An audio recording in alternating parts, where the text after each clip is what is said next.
Video को like करें, हमारे चैनल को सब्सक्राइब करें और बेल आइकन जरूर प्रेस करें।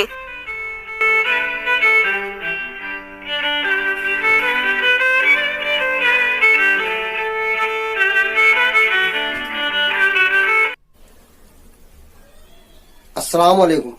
मैं डॉक्टर आबिद अली मदनी, मीम 24 न्यूज मध्य प्रदेश से। आइए नजर डालते हैं आज की ताज़ा तरीन खबरों पर। भोपाल ऑल इंडिया मजलिस इत्तेहादुल मुस्लिमीन के राष्ट्रीय अध्यक्ष और सांसद अलहाज बैरिस्टर जनाब असदुद्दीन ओवैसी साहब ने भोपाल में चुनावी सभा को संबोधित किया। ओवैसी साहब ने प्रदेश की बदहाली और मुस्लिमों के पिछड़ेपन के लिए कांग्रेस बीजेपी को जिम्मेदार बताया। ओवैसी साहब ने बताया कि कांग्रेस के बड़े नेता बीजेपी में जा रहे हैं, इसलिए कांग्रेस अब भरोसे के लिए काबिल नहीं रह गई है। प्रदेश के मुस्लिम अब कांग्रेस के बंधुआ मजदूर नहीं रहे। मामा को भी आड़ो हाथों लेते हुए कहा कि प्रदेश के मुस्लिम दलित नेता अपनी पहचान बनाए, मजलिस के साथ आए। ओवैसी साहब ने केंद्र सरकार पर आरोप लगाया कि वह नुपुर शर्मा को गिरफ्तार न कर भेदभाव कर रही है। उधर जुबैर को झूठे केसों में फंसाकर धोखे से गिरफ्तार किया गया। भोपाल से ताहिर अनवर की रिपोर्ट। औज़ु बिल्लाहि मिनश शैतानिर रजीम, बिस्मिल्लाहिर्रहमानिर्रहीम, अस्सलामु अलैकुम व रहमतुल्लाहि व बरकातुहू। मौज़िज़ हाज़रीन इकराम, बुज़ुर्गान मिल्लत, मेरे गयूर नौजवान साथियों, मेरी इज़्ज़तदार माँ और बहनों, शहनशीन पर तशरीफ़ फरमा जनाब ताहिर अनवर साहब, जनाब क़ाज़ी अनस साहब, जनाब मुजाहिद अली ख़ान साहब, जनाब आसिफ अली साहब, पीरज़ादा जनाब तौक़ीर निज़ामी साहब, जो मध्य प्रदेश भोपाल के कांग्रेस के सचिव थे, जिन्होंने कांग्रेस को छोड़कर मजलिस इत्तेहादुल मुस्लिमीन में शमूलियत इख्तियार की, मैं इनका खैर मुक़द्दम करता हूँ। जनाब रईस बबलू साहब, और आप जानते हैं कि इस बल्दी इंतखाबात में, म्युनिसिपल इलेक्शन में मजलिस इत्तेहादुल मुस्लिमीन ने 6 वार्ड से अपने उम्मीदवारों को मैदान में उतारा है।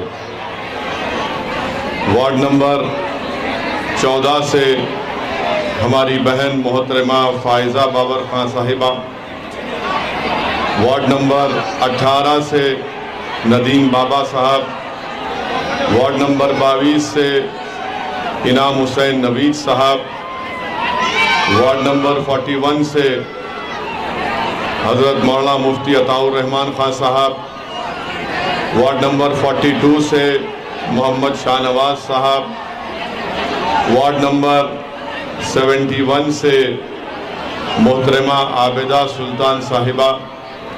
मेरी आप तमाम से गुजारिश है कि आप 6 जुलाई के दिन मजलिस इत्तेहादुल मुस्लिमीन के हक़ में अपना कीमती वोट देकर मजलिस के उम्मीदवारों को कामयाब करिए। मजलिस का इंतखाबी निशान पतंग है और आप अपने एक वोट के ज़रिए भोपाल में, मध्य प्रदेश में अपनी एक सियासी लीडरशिप को और क़यादत को पैदा करेंगे। याद रखिए, जब तक आप अपनी लीडरशिप को नहीं पैदा करेंगे, हम अपने मसाइल को हल नहीं कर सकते। तो मेरी आप तमाम से गुजारिश है कि आप मध्य प्रदेश और भोपाल में अपनी सियासी लीडरशिप की बुनियाद डालने के लिए इन 6 मजलिस के उम्मीदवारों को अपनी दुआओं से, अपने वोट देकर इनको कामयाब और कामरान करिए। मेरे अजीज़ दोस्तों और बुज़ुर्गों, मैं आपका दिल की गहराइयों से शुक्र अदा करता हूँ कि आपने अपना कीमती वक्त निकाल कर आज के इस जलसे में शिरकत की। मैं इस बात का एतराफ़ भी करता हूँ कि पहली मरतबा मजलिस इत्तेहादुल मुस्लिमीन मध्य प्रदेश और भोपाल के इस बल्दी इंतखाबात में हिस्सा ले रही है। मैं आप लोगों से माजरत भी चाहता हूँ अगर हम में कोई कमज़ोरियाँ हैं, अगर हमसे कोई गलती हुई है तो आप अपना दिल बड़ा करके हमको माफ़ करिए, मगर आप याद रखिए ये लड़ाई आपके लिए हम लड़ रहे हैं। ये जद्दोजहद अगर हम जो आज कर रहे हैं वो इसलिए कर रहे हैं, ये तकालीफ का सामना अगर हम आज कर रहे हैं इसलिए कर रहे हैं ताकि आने वाला मुस्तकबिल हमारे नौजवानों का होगा, उनका मुस्तकबिल रोशन रहे, उनके मुस्तकबिल में अमन रहे, उनका जो मुस्तकबिल होगा उसमें किसी गरीब का घर नहीं तोड़ा जाएगा, उनका जो मुस्तकबिल होगा उसमें उनके बच्चों को पढ़ने के लिए शिक्षा का और स्कूल का इंतज़ाम होगा। मुस्तकबिल में हमारे नौजवानों को डिग्री हासिल करने के लिए कॉलेजेस दस्तयाब रहेंगे। आज की ये लड़ाई कल मुस्तकबिल को अच्छा करने की लड़ाई है, और मैं भोपाल की तमाम आवाम को ये बताने आया हूँ कि मैं यहाँ पर अपनी मकबूलियत में इजाफा करने के लिए नहीं आया हूँ, मैं यहाँ पर खुदा न खास्ता अपनी अना की तस्कीन के लिए नहीं आया हूँ। अल्लाह मेरे दिल का हाल जानता है, मैं अगर यहाँ पर आया हूँ और भारत के कोने कोने में जाऊँगा तो मेरा मकसद एक ही है, मेरी पार्टी मजलिस इत्तेहादुल मुस्लिमीन का मकसद एक ही है कि भारत के संविधान को मजबूत किया जाए, भारत के संविधान में और भरोसे को कायम किया जाए, और वो संविधान आपको और हमको इस बात की इजाज़त देता है कि हम डिग्निटी के साथ, इज्जत के साथ अपनी ज़िंदगी गुजारें। वो संविधान हमको इस बात की इजाज़त देता है कि हमारी आवाज़ के बगैर कोई हुकूमत फैसले नहीं ले सकती, हमारी आवाज़ के बगैर हमारी कोई मर्जी के खिलाफ हुकूमत फैसले नहीं ले सकती है। मेरे अजीज़ दोस्तों और बुजुर्गों, मैं आपसे अपील करने आया हूँ कि आप हमारी जिद्दोजहद में हमारा साथ दीजिए, हमारी कोशिशों में आप अपना हाथ बटाइए, क्योंकि याद रखिए भारत जिस दौर से गुजर रहा है आप मुझसे बेहतर जानते हैं। ये हमारा वतन अजीज है, ये भोपाल की सरजमीन जिसको दोस्त मोहम्मद खान ने आबाद किया, ये भोपाल की सरजमीन जिसको बरकतुल्लाह खान ने अपने खून से रंगा, वो बरकतुल्लाह खान जिसने अंग्रेजों को चने चबा दिए, वो बरकतुल्लाह खान जिसने अंग्रेजों के खिलाफ पहली हुकूमत बनाई अफगानिस्तान में, और भोपाल की सरजमीन पर, इस गयूर सरजमीन पर अल्लाह ने मुझे भिजाया है, और मैं पहली मर्तबा आपके दरमियान में खड़े होकर अपनी बात करने का मौका अल्लाह ने मुझे दिया है। तो मैं बरकतुल्लाह खान के जानशीनों से, दोस्त मोहम्मद खान के जानशीनों से ये अपील करने आया हूँ कि आप, संविधान आपको ये कहता है कि आप अपनी आवाज़ को उठाएं। जो संविधान बाबा साहिब अम्बेडकर ने बनाया, वो संविधान आपको और हमको इस बात की इजाज़त देता है कि हम जमहूरियत में अपने हिस्सेदारी को तलाश करें, जमहूरियत में हम अपना हिस्सा हासिल करें। और याद रखिए, जब तक अल्पसंख्यक समाज, दलित समाज, आदिवासी समाज अपनी सियासी लीडरशिप को नहीं बनाएगा, आपके मसाइल हल होने वाले नहीं है। भारत की जमहूरियत शिराकतदारी की जमहूरियत है, जिसको अंग्रेजी में कहते हैं कि पार्टिसिपेटिव फॉर्म ऑफ डेमोक्रेसी है। आपको जब तक अपना हिस्सा नहीं मिलेगा, ये समाज चाहे वो मुसलमान हो, दलित हो, आदिवासी हो, आप अपने मसाइल को हल नहीं कर सकते हैं। मेरे अजीज दोस्तों और बुजुर्गों, याद रखो, जज्बाती तकारीर से या जोशीले नारों से आपके बच्चों को स्कूल नहीं मिलेगा। जज्बाती तकारीर से आपका अपना हक नहीं मिलेगा। आंख में आंसू लाकर रोने से हमारे बच्चे जेल में जो नाजायज तौर पर डाले जा रहे हैं, उनको जेल से नहीं निकाल पाएंगे। अगर हम सिर्फ अपने हाथ को मसलते रहेंगे और परेशान और रोते रहेंगे कि मेरा घर तोड़ दिया गया है, सेंधवा और खरगोन में मुझको कोई बचाने नहीं आया। तो याद रखो नौजवानों, तुम इस दीवाने की बात अपने जहन नशीन कर लो कि तुम जब तक जमहूरियत में, सियासत में हिस्सा लेकर मजलिस के नुमाइंदे नहीं बनोगे, तुम अपने मसाइल को हल नहीं कर पाओगे।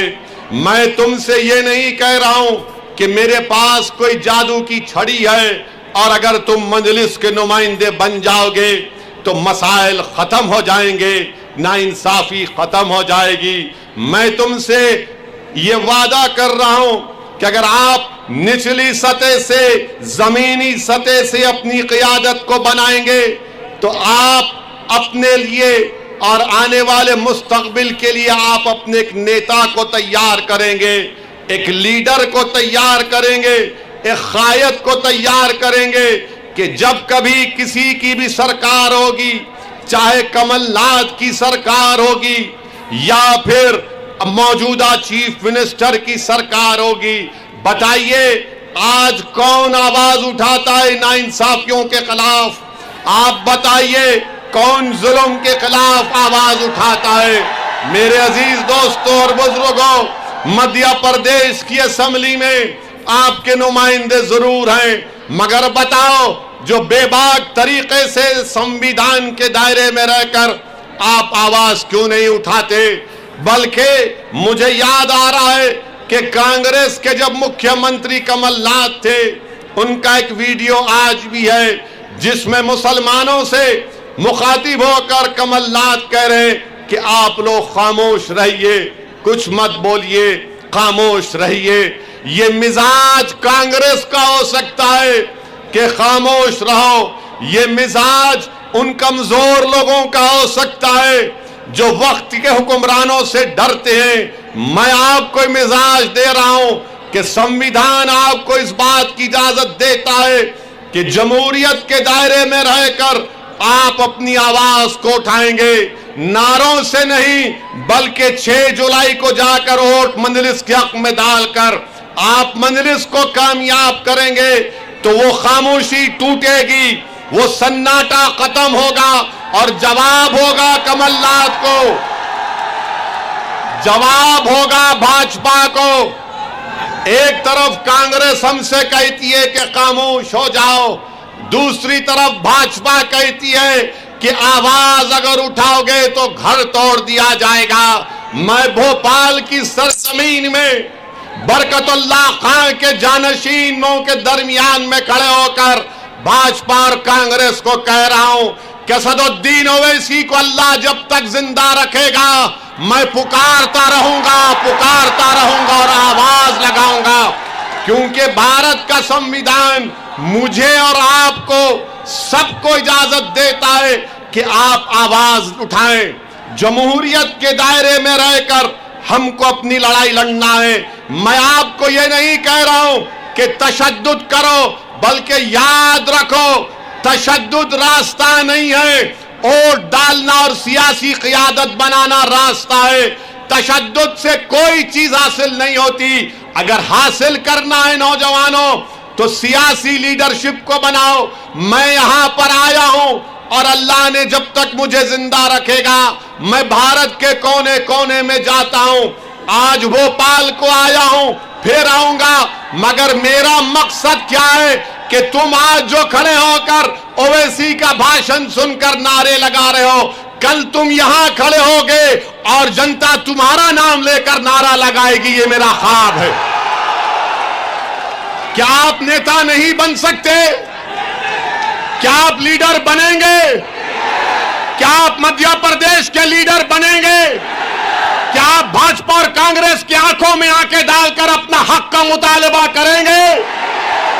तो फिर जब आपने वादा किया है तो नेता बनो, लीडर बनो, कायद बनो। मैं तुम्हारे पीछे चलने को तैयार हूं। मैं तुमको कायद देखना चाहता हूं। मैं तुमको भारत का सबसे बड़ा नेता देखना चाहता हूं। मैं तुमको मध्य प्रदेश में एमएलए के तौर पर देखना चाहता हूं। मैं तुमको एक संसद के रूप में देखना चाहता हूं। मैं तुमको यहां पर एक रुकने बल्दिया के तौर पर मुंतखब होते हुए देखना चाहता हूं। मेरे अजीज दोस्तों, बुजुर्गों, मेरे नौजवानों, यही मेरी दिल की तड़प है, यही मेरी जमात के रुफ़क़ाओं की कोशिश है। आपसे इल्तिजा कर रहा हूं कि आप हमारा साथ दीजिए।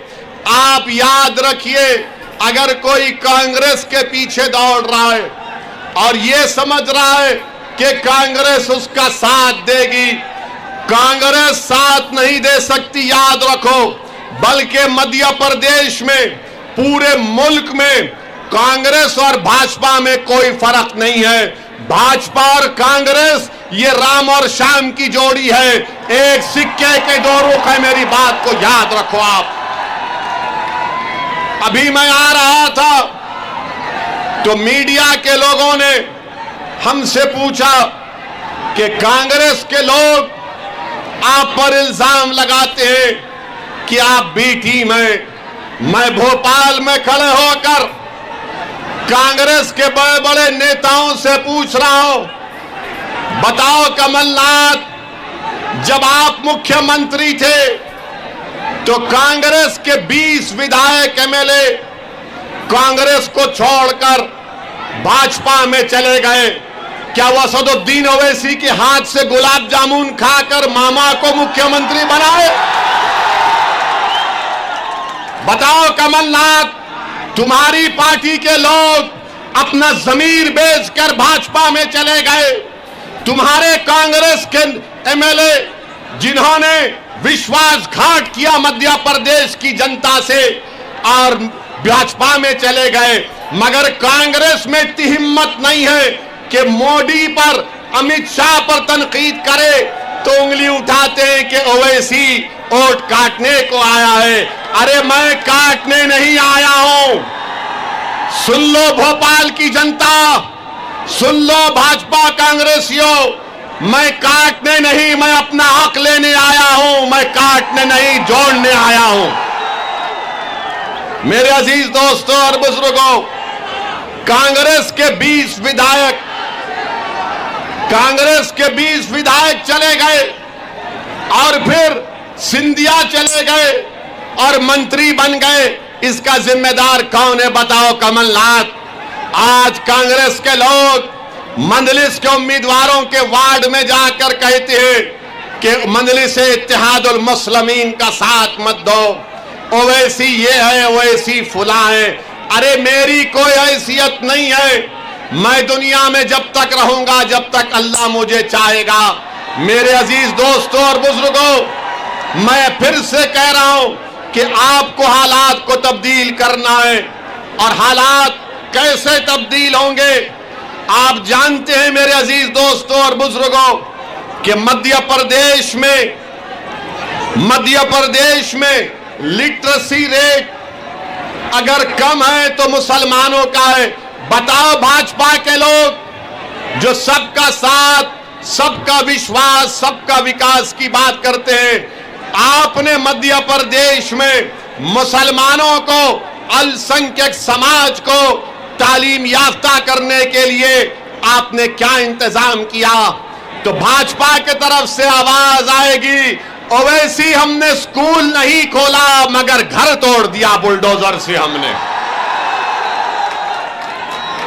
और आप जानते हैं कि मध्य प्रदेश में पहली क्लास से 12वीं क्लास तक 1.62 करोड़, 1 करोड़ 60 लाख के करीब इन तमाम में बच्चे इल्म हासिल कर रहे पहली और 12वीं जमात के दरमियान में। इसमें मुसलमान कितने हैं? बताओ भाजपा आप सत्ता में है, इसमें मुसलमानों का परसेंटेज 4.65 है, 4.65 है। बताइए देश के प्रधानमंत्री, क्या ये सबका साथ, सबका विश्वास, सबका विकास है? आपके वादे झूठे हैं भाजपा के। बल्कि यूडीआईएससी की रिपोर्ट है 2019 और 20 की, जिसमें क्या कहा गया कि प्राइमरी लेवल में मुसलमान 5%, अपर प्राइमरी में 4.78%, सेकेंडरी लेवल में 3%, हायर सेकेंडरी में 3.44%। बताओ कमलनाथ, आप भी तो मुख्यमंत्री थे, तो आपने क्या किया? कांग्रेस के पास इन सवालों का कोई जवाब नहीं है। जो बच्चे स्कूल के बाहर ड्रॉप आउट हैं, सबसे ज्यादा अगर किसी के हैं तो मुसलमानों के हैं। बताओ भाजपा और कांग्रेसियों, इसका जिम्मेदार क्या मैं हूं? मेरे अजीज दोस्तों और बुजुर्गों, हायर एजुकेशन में पूरे मध्य प्रदेश में डिप्लोमा, डिग्री, पीजी, पीएचडी में 21,80,000 के करीब लोग पढ़ते हैं। कितने मुसलमान हैं उसमें? सिर्फ 44,290। बताओ, क्या मैं जिम्मेदार हूं? तुम हमको पढ़ने का मौका क्यों नहीं देते? ओवैसी की और मंदलिस की लड़ाई यही है कि अल्पसंख्यक समाज को, दलितों को, आदिवासियों को शिक्षा का इंतजाम किया जाए, जो ना भाजपा ने किया, जो ना कांग्रेस ने किया। मेरे अजीज दोस्तों और बुजुर्गों, मैं आपसे अपील करने आया हूं कि 6 जुलाई के दिन आप अपना एक वोट मजलिस इत्तेहादुल मुस्लिमीन के हक में अपने वोट का इस्तेमाल करें। और मैं जानता हूं कि मेरे यहां आने से भाजपा के लोगों के दिलों पेट में दर्द हो रहा है। मैं जानता हूं कि मेरे यहां आने से, मंदलिस के इंतखाबात लड़ने से बड़े बड़े कांग्रेसियों की नींद हराम हो चुकी है। तो तुम अब नहीं सोगे, याद रखो। तुम बहुत साल हमारी माओ को, हमारे बाप को, हमारे बुजुर्गों को तुमने रातों में जगाया हमारे बच्चों के मुस्तकबिल के लिए। अब असदुद्दीन ओवैसी तुम्हारी रातों की नींद को खत्म कर देगा। सुन लो कांग्रेसियों, तुम जागोगे और हम सोएंगे। मैं जागूंगा और लड़ूंगा तुम्हारे लिए। मेरे भाइयों और बहनों, आप हमारा साथ दीजिए। 6 जुलाई के दिन आप मंदलिस को वोट देकर बता दीजिए इन तमाम पार्टियों को, कांग्रेस और भाजपा नहीं चाहती कि मध्य प्रदेश में कोई तीसरा विकल्प निकल कर आए। आज मध्य प्रदेश की सियासत में, मध्य प्रदेश की राजनीति में एक तीसरा विकल्प के तौर पर इंशाअल्लाह ताला मजलिस इत्तेहादुल मुस्लिमीन उभरेगी। क्या आप मजलिस का साथ देंगे? क्या आप मजलिस का साथ देंगे? क्या आप 6 जुलाई को आसमानों पर पतंग फैलाएंगे? क्या आप भाजपा और कांग्रेस को हराएंगे? मेरे अजीज दोस्तों, याद रखो, आज आप वादा करके जा रहे हैं। मैं भाजपा के लोगों से भी कहना चाहूंगा कि आपने खरगोन और सेंधवा में मासूम लोगों के घरों को तोड़ा। क्या भाजपा के लोग, क्या आपके दिलों में, आपके सीनों में धड़कता हुआ दिल नहीं है किसी का गरीब का घर तोड़कर आपको रात में नींद कैसी आती? हमको बताइए। किसी गरीब को उसके घर से बेघर करके आपको सुकून कैसे मिल सकता है? बताओ आप कि कौन सा इंसाफ है कि वसीम शेख, जिसके हाथ नहीं है, उसके दुकान को तोड़ दिया गया, ये कहकर के वो पत्थर फेंकने वाला था। बताओ मुख्यमंत्री, बताओ मध्य प्रदेश के होम मिनिस्टर, जो मुझसे बहुत ज्यादा मोहब्बत करते हैं,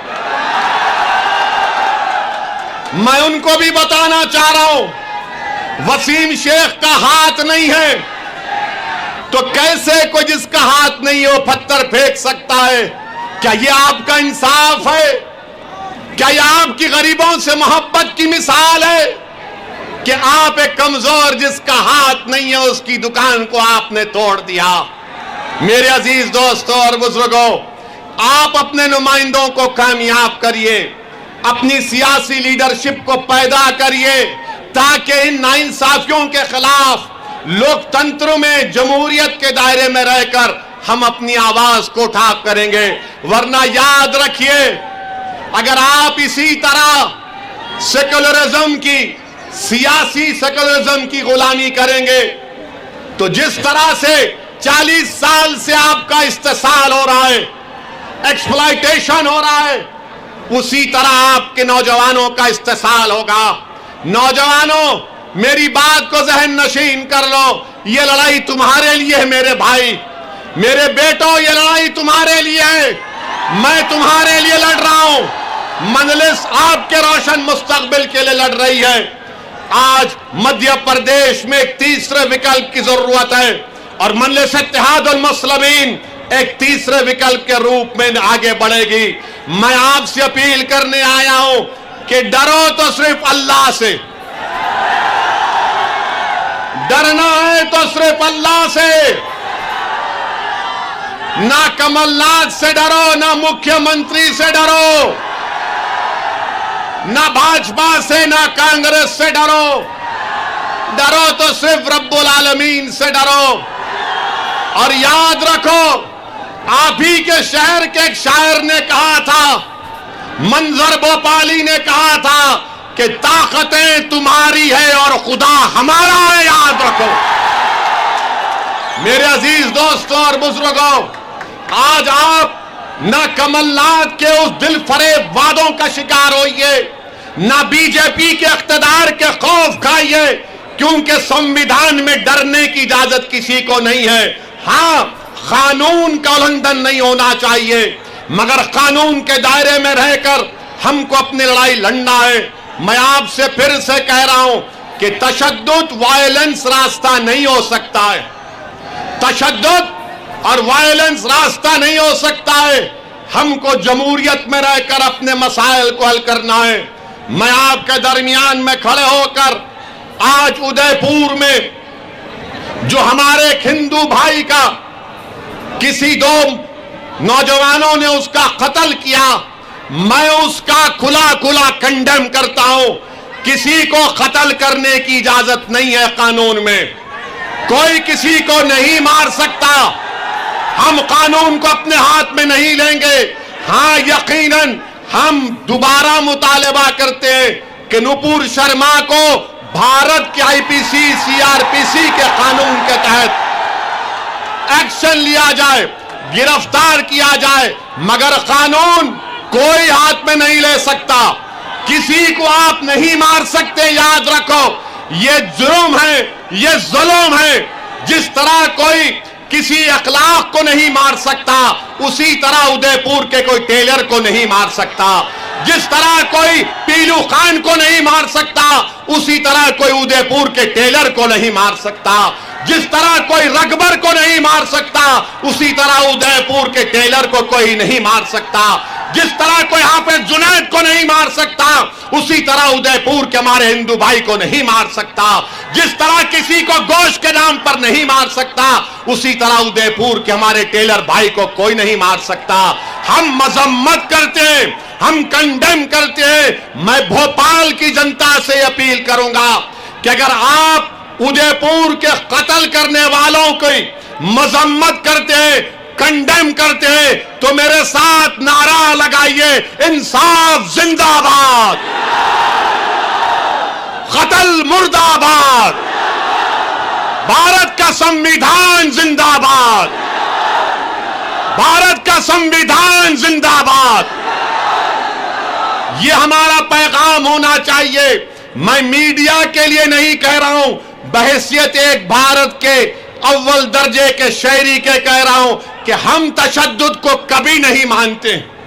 वायलेंस की कोई जगह नहीं है। जिन्होंने हरकत की, वो गलत हरकत की, वो कंडेमनेबल है, हम उसकी मजम्मत करते हैं। बल्कि हम राजस्थान की सरकार से मुतालबा करते हैं कि उनके खिलाफ जो भारत का आईपीसी, सीआरपीसी है, उसके खिलाफ सख्त एक्शन लिया जाए। और मेरे अजीज दोस्तों और बुजुर्गों, याद रखो मेरी इस बात से, अगर हम अल्लाह के रसूल सल्लल्लाहु अलैहि वसल्लम के उम्मती हैं, उनके गुलाम हैं, तो उम्मीद मत तोड़ो नौजवानों, उम्मीद मत छोड़ो, उम्मीद को अपने हाथ से जाने मत दो। याद रखो, उम्मीद मर्द मोमिन है खुदा के राजदानों में। उम्मीद को कभी मत छोड़ो, उम्मीद को जिंदा रखो।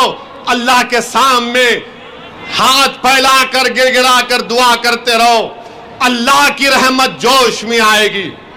और तुम ये समझो मेरी इस बात को ये जो बादल हैं जुल्म के, नाइंसाफी के, इंशाअल्लाह ये हटेंगे जरूर इंशाअल्लाह ताला। मगर याद रखो, आपको आगे बढ़ना पड़ेगा। जमहूरियत में, लोकतंत्र में आपको नेता बनना पड़ेगा और नेता बन के आपको अपनी पार्टी मजलिस इत्तेहादुल मुस्लिमीन को मजबूत करना पड़ेगा। आप अपने वोट से कामयाब करो अपनी पार्टी को। मैं जानता हूं कि मेरे यहां से आज जाने के बाद कल सुबह से रात भर कांग्रेसी नहीं सोएगा।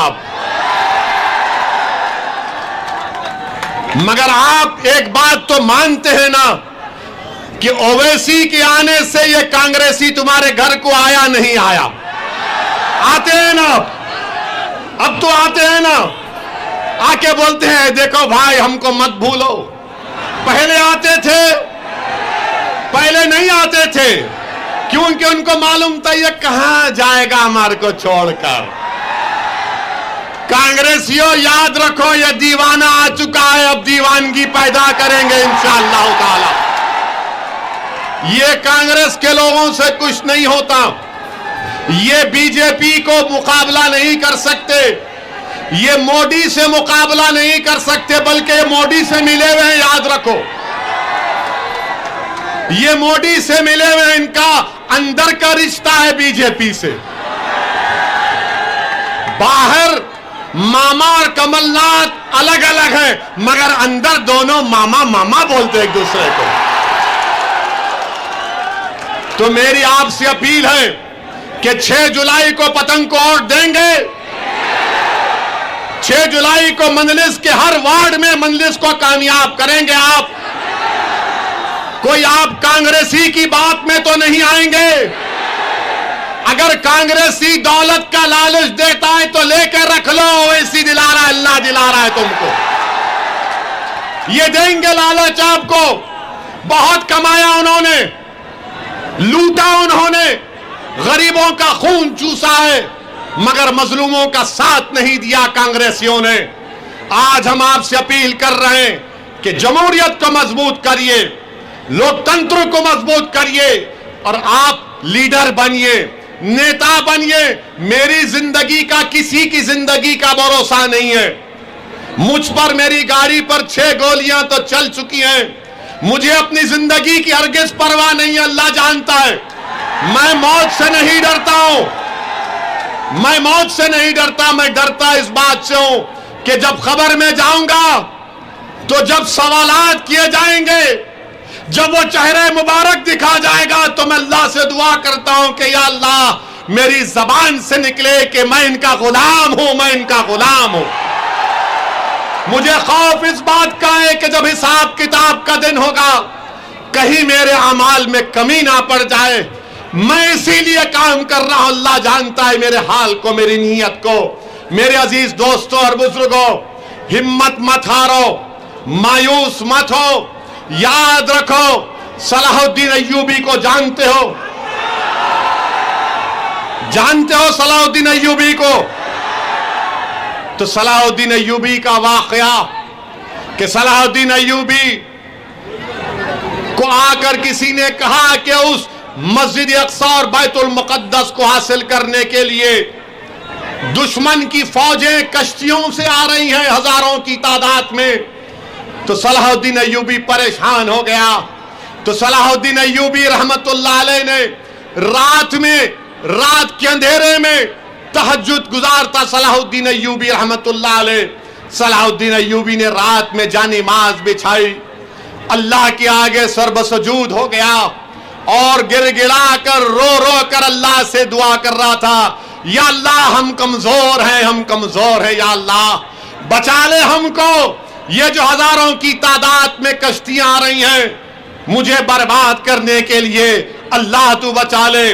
रात भर सलाहुद्दीन अय्यूबी रोता रहा, सिसकियां लेता रहा। और जब फजर की नमाज के बाद सलाहुद्दीन अय्यूबी ने एक अहले दिल से मुलाकात की और उनसे कहा कि हजरत आप भी दुआ फरमाइए कि मेरे मस्जिद अक्सा और बैतुल मुकद्दस के लिए कश्तियां आ रही हैं। तो उस अहले दिल ने सलाहुद्दीन अय्यूबी का हाथ पकड़कर कहा कि बादशाह सलाहुद्दीन, तूने रात में रो रो कर अपने रब को मना लिया और तेरे आंसुओं की वजह से अल्लाह की रहमत जोश में आई और अल्लाह ने समंदर में तूफान लाकर उन कश्तियों को गरक कर दिया, डुबो दिया। तो नौजवानों, अल्लाह को राजी करना है। अल्लाह को राजी करोगे? इंशाअल्लाह बोल रहे तो कैसे राजी करोगे? नमाजें पढ़ोगे, मस्जिदों को आबाद करोगे, जुल्म नहीं करोगे, किसी को नहीं मारोगे, मगर जिद्दोजहद करोगे, उठोगे, लड़ोगे। अगर कोई तुम पर जुल्म भी करता है तो बोलना हस्बुनल्लाह व निअमल वकील व निअमल मौला व निअमल नसीर। हिम्मत मत हारो नौजवानों, मायूस मत हो, अपनी लीडरशिप को बनाओ। एक वैक्यूम है इस पूरे भारत में।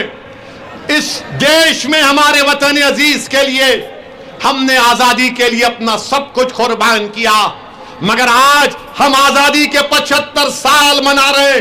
बताओ मेरे अजीज दोस्तों, जो मुझ पर उंगलियां उठाते, मुझको गालियां देते हैं, दो, मगर बताओ आज ये मुसलमानों का हाल क्यों है? बताओ क्यों ये हाल हमारा है? मेरे अजीज दोस्तों और बुजुर्गों, आपने लीडरशिप पैदा नहीं की।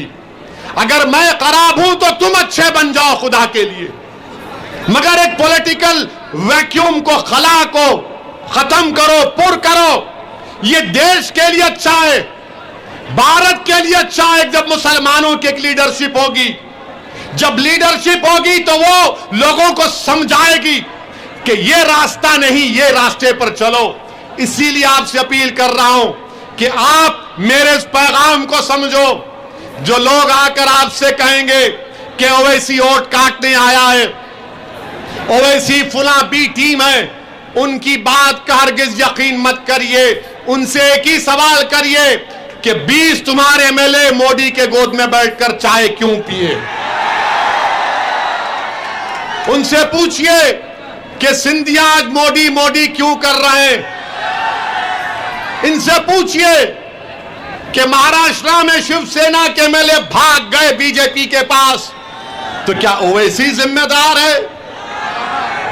महाराष्ट्र की हुकूमत आज कमजोर पड़ गई, मैं जिम्मेदार हूं उसका। अब तो ऐसा हाल हो गया कि अगर किसी कांग्रेसी के घर में सुबह में अगर भैंस दूध नहीं बोलेगी तो बोलेगा कल भोपाल में इसका भाषण हुआ था, भैंस दूध देने से इनकार कर गई। कल सुबह में मुर्गा बांग नहीं देगा 4 बजे तो कांग्रेसी बोलेगा अरे मुर्गा ने ओवैसी का भाषण सुन लिया। मेरे अजीज दोस्तों और बुजुर्गों, मेरी आपसे अदबन गुजारिश है कि आप अपनी सियासी ताकत को मजबूत करिए और हम पूरी ताकत के साथ एक दूसरे का, बल्कि वतन को मजबूत करना है। मेरे अजीज दोस्तों, नौजवानों, अपने हिम्मत और हौसले को बुलंद रखो, मजलिस को मजबूत करो, वोट डालो, नुमाइंदों को कामयाब करो। एक सियासी सफर का आगाज मैं अल्लाह की जात पर हम सब लोग तवक्कल करके आपके भरोसे पर मध्य प्रदेश में अपने सियासी सफर का आगाज कर रहे हैं। मेरी आपसे गुजारिश है कि आप इसमें साथ दीजिए। नौजवानों जिनकी उम्र 20-22 साल है, तुम जब से पैदा हुए तुम भाजपा की सरकार देख रहे हो। मैं तुमसे वादा कर रहा हूं कि तुम मजलिस का साथ दो। तुम देखोगे कि आने वाले सालों में भाजपा मध्य प्रदेश में सत्ता में नहीं रहेगी इंशाअल्लाह ताला। क्या आप ये काम करेंगे? क्या आप मजलिस का साथ देंगे? सिर्फ अल्लाह से डरो, ना कमलनाथ से, ना मामा से। आजकल मामा बुलडोजर हो गए।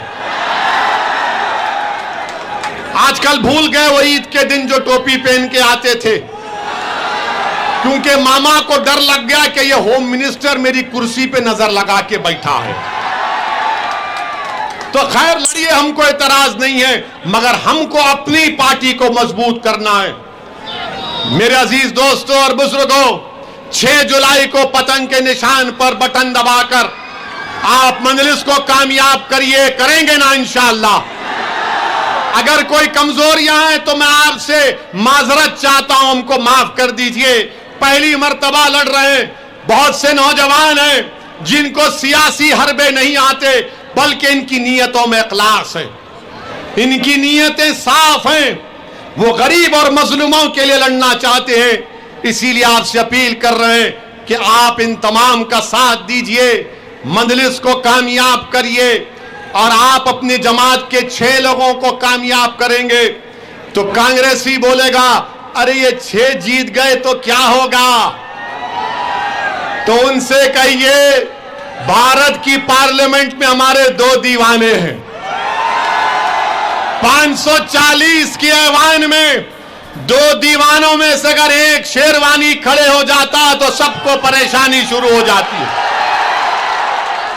ये मिजाज पैदा करना है, और हम इंशाअल्लाह ताला अल्लाह जरूर असदुद्दीन ओवैसी से ज्यादा काबिल, नेक, तकवा, परहेजगार लोगों को आपकी क़ियादत करने का मौका देगा। मगर आपको बनना है मेरे भाई, कोई आसमान से नेता नहीं आने वाला है, कोई जमीन से निकल कर नहीं आने वाला है, आपको नेता बनना है। नौजवानों, तुमको लीडर बनना है, ताकि आने वाले 10-15 साल में असदुद्दीन ओवैसी जब बूढ़ा हो जाएगा, अगर जिंदा रहेगा, तो मैं देखूंगा कि तुम उस नौजवान का नाम लेकर कह रहे हो कि ये हमारी ताकत है, ये हमारी भारत के लोकतंत्र में उम्मीद है। तो मेरे अजीज दोस्तों और बुजुर्गों, मेरी आप तमाम से गुजारिश है कि 6 जुलाई को पतंग के निशान पर वोट दीजिए और मेरे साथ नारा लगाइए, भारत भारत, मजलिस इत्तेहादुल मुस्लिमीन, मजलिस इत्तेहादुल मुस्लिमीन, नारे तकबीर, नारे तकबीर।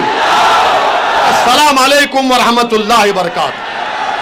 इस वीडियो को लाइक करें, हमारे चैनल को सब्सक्राइब करें और बेल आइकन जरूर प्रेस करें।